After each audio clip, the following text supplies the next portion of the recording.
Heat, hunger, and hard time, Texas prisons. In the summer of 2023, inside multiple Texas prisons, indoor temperatures climbed above 100 degrees Fahrenheit. These were not temporary spikes. According to court filings and investigative reporting, some housing areas remained dangerously hot for weeks at a time. There was no air conditioning. Fans were limited. Ice was rationed. And the people inside, many elderly, many chronically ill, had nowhere to escape the heat. This is not a hidden story.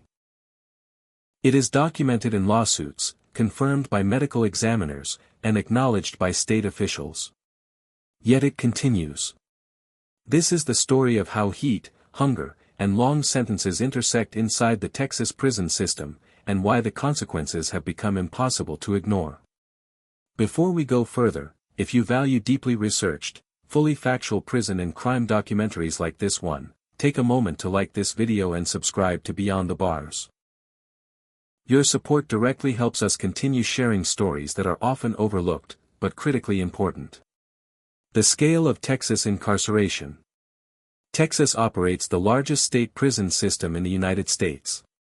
As of publicly available data from 2023, the Texas Department of Criminal Justice, commonly known as TDCJ, oversees more than 100 prison facilities and confines roughly 130,000 incarcerated people on any given day. That number does not include individuals held in county jails, immigration detention, or federal custody. The sheer scale of the system creates logistical challenges that few other states face. Facilities are spread across vast rural areas. Many units were built decades ago, long before modern standards for climate control or healthcare existed. Texas officials have repeatedly stated that incarceration conditions meet constitutional requirements. But lawsuits, federal investigations, and peer-reviewed medical research have raised serious questions about whether that claim holds true, especially during extreme heat events. A state built for heat, and prisons that trap it. Texas is no stranger to heat. Large portions of the state experience prolonged periods of extreme temperatures every year. Climate data from the National Weather Service shows that heat waves have become longer and more intense over the past 2 decades. Despite this, most Texas prisons are not air-conditioned in their housing areas. According to testimony given in multiple federal court cases, approximately 2/3 of TDCJ facilities lack full air conditioning in inmate living quarters. Administrative offices, medical units, and wardens' areas are typically climate-controlled. Cell blocks and dormitories often are not. The state has argued that retrofitting older prisons with air conditioning would cost billions of dollars. Legislative budget estimates have supported that claim. But critics point out that cost alone does not negate constitutional obligations. When heat becomes deadly, the danger of extreme heat is not theoretical. Between the 1990s and the early 2020s, dozens of incarcerated people in Texas died during heat waves. In several cases, county medical examiners explicitly listed hyperthermia, or heat-related complications, as a contributing cause of death. One widely cited case involved a man with schizophrenia who died after being held in an unair-conditioned cell during a summer heat wave. His body temperature reportedly exceeded 109 degrees Fahrenheit at the time of death. That figure appears in court records and autopsy findings. In other cases, the exact role of heat was disputed by the state. Some deaths were attributed to natural causes, such as heart disease, despite occurring during periods of extreme temperature. Medical experts retained by plaintiffs have argued that heat likely accelerated or triggered fatal events. These disagreements remain unresolved in some instances. What is clear is that heat increases the risk of dehydration, heat stroke, and cardiac stress, particularly among older adults and those taking psychiatric medications. Who is most at risk? Not everyone inside a Texas prison faces the same level of risk from extreme heat. Medical records and court documents show that incarcerated people with certain conditions are especially vulnerable. These include individuals with heart disease, diabetes, obesity, respiratory disorders, and severe mental illness. Many psychiatric medications interfere with the body's ability to regulate temperature. Texas prisons also house a rapidly aging population. By some estimates, more than 20% of people in TDCJ custody are over the age of 50. A demographic more susceptible to heat-related illness.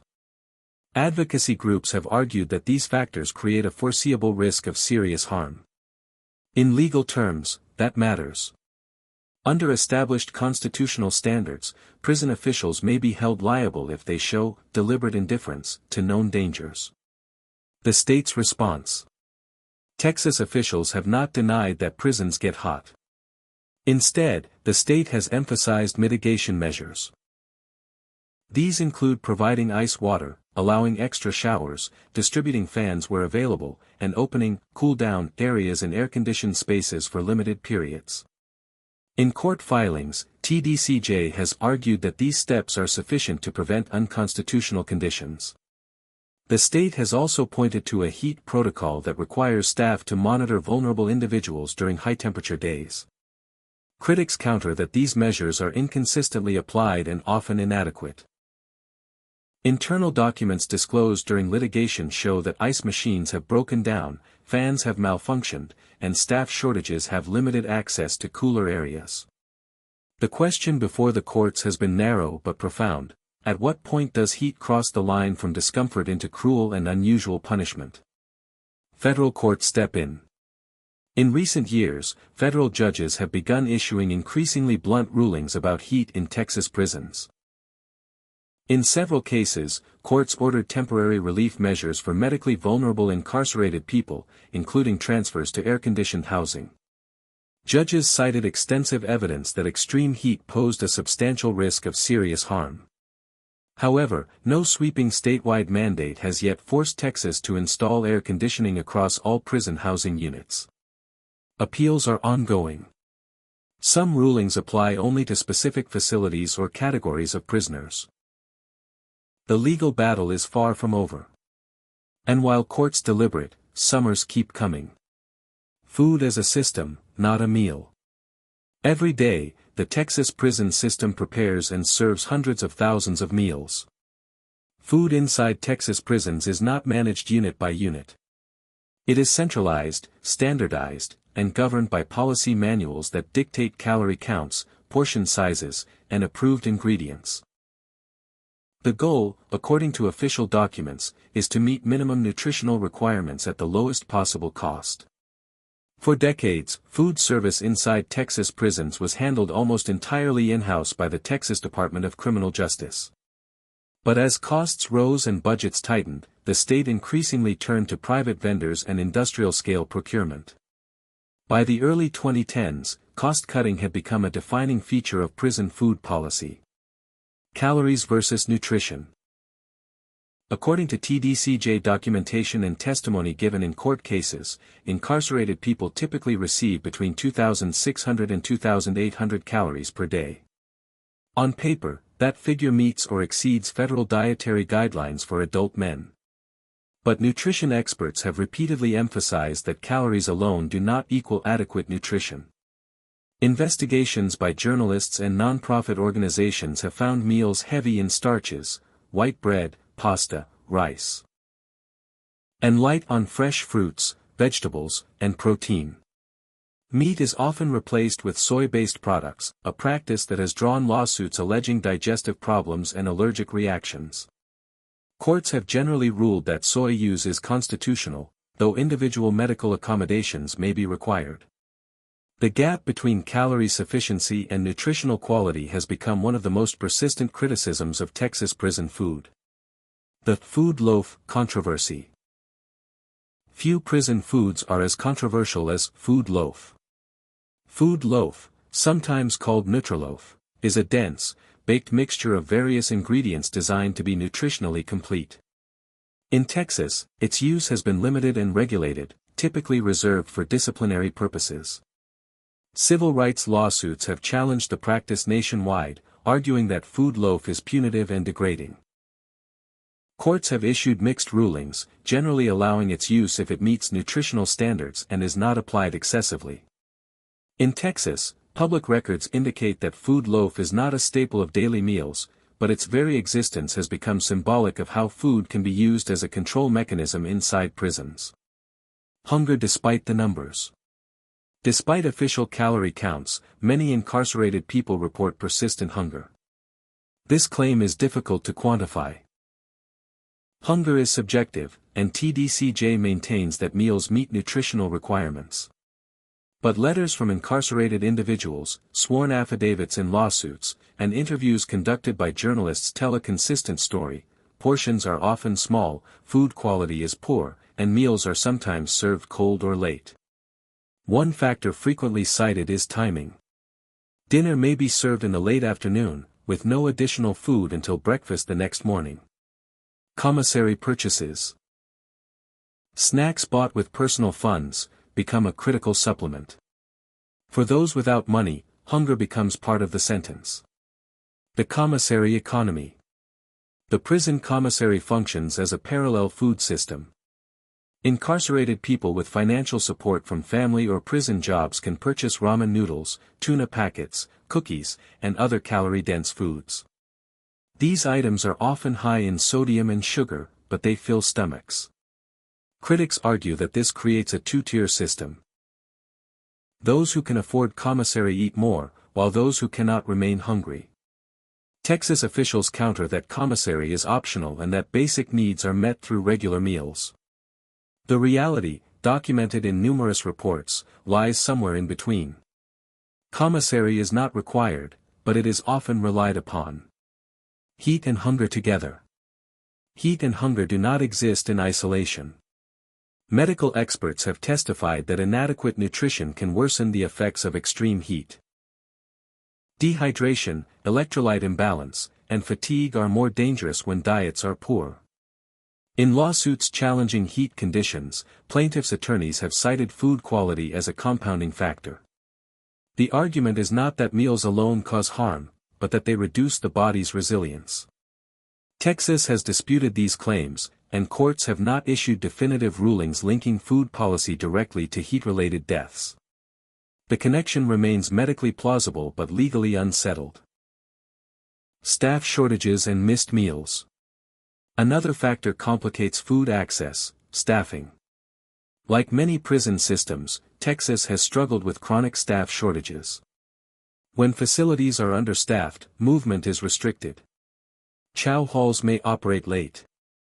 Some housing areas receive meals delivered instead of eating in communal spaces. Internal reports and employee testimony indicate that missed or delayed meals have occurred, particularly during lockdowns or emergencies. TDCJ policy requires that missed meals be made up, but documentation shows this does not always happen as intended. For incarcerated people, delays are not an inconvenience, they are a reality of dependence. Legal challenges to prison food. Texas prison food has been challenged repeatedly in court. Most lawsuits allege violations of the Eighth Amendment, which prohibits cruel and unusual punishment. To succeed, plaintiffs must show that food conditions pose a serious risk to health and that officials are deliberately indifferent. Courts have generally ruled in favor of the state, citing calorie counts and nutritional standards.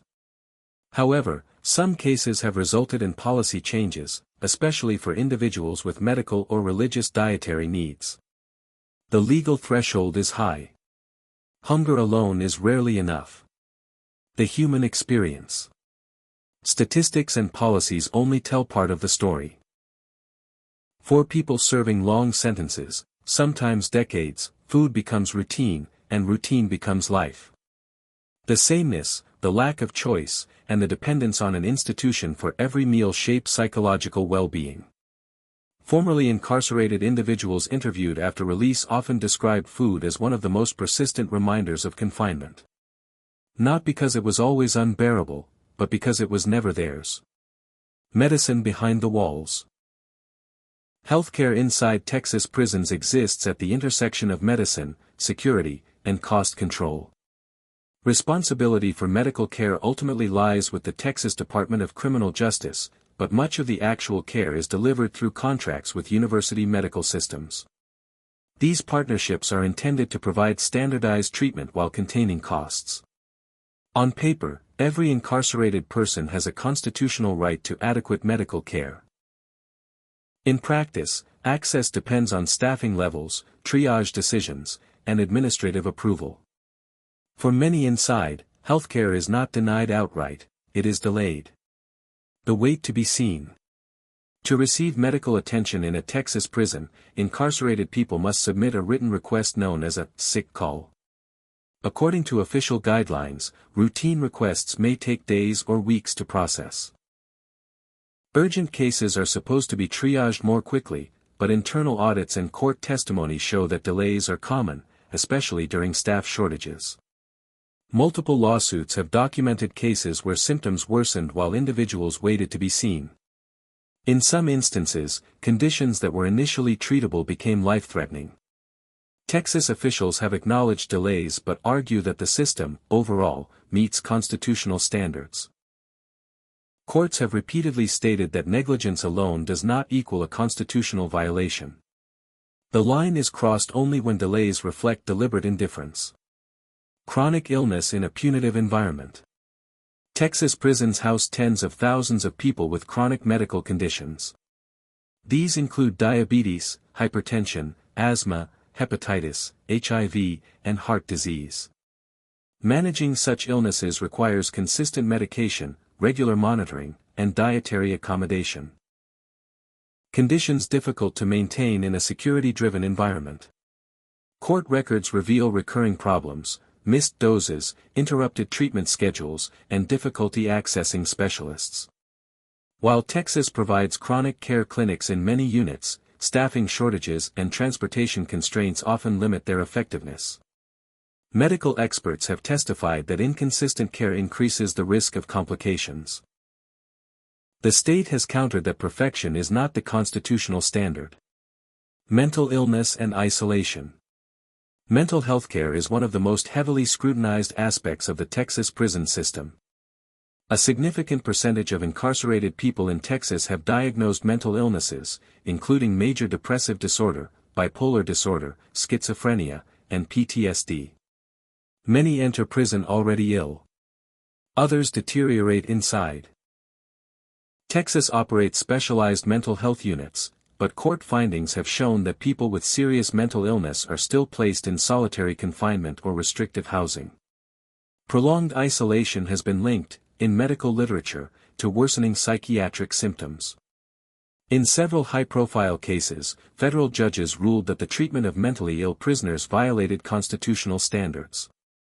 These rulings led to policy changes, but not a complete overhaul. Deaths in custody.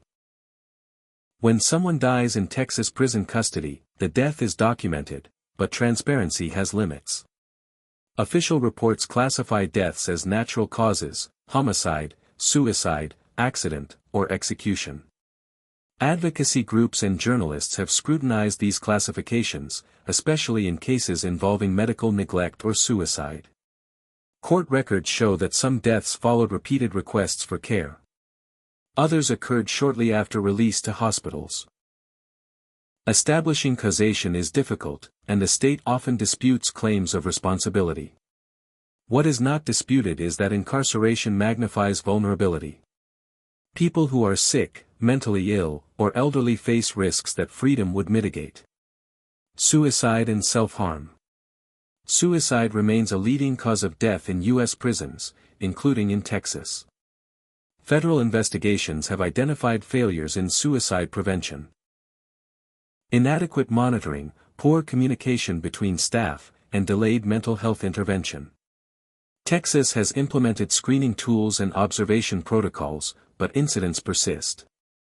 Families of those who died by suicide have filed lawsuits alleging warning signs were ignored.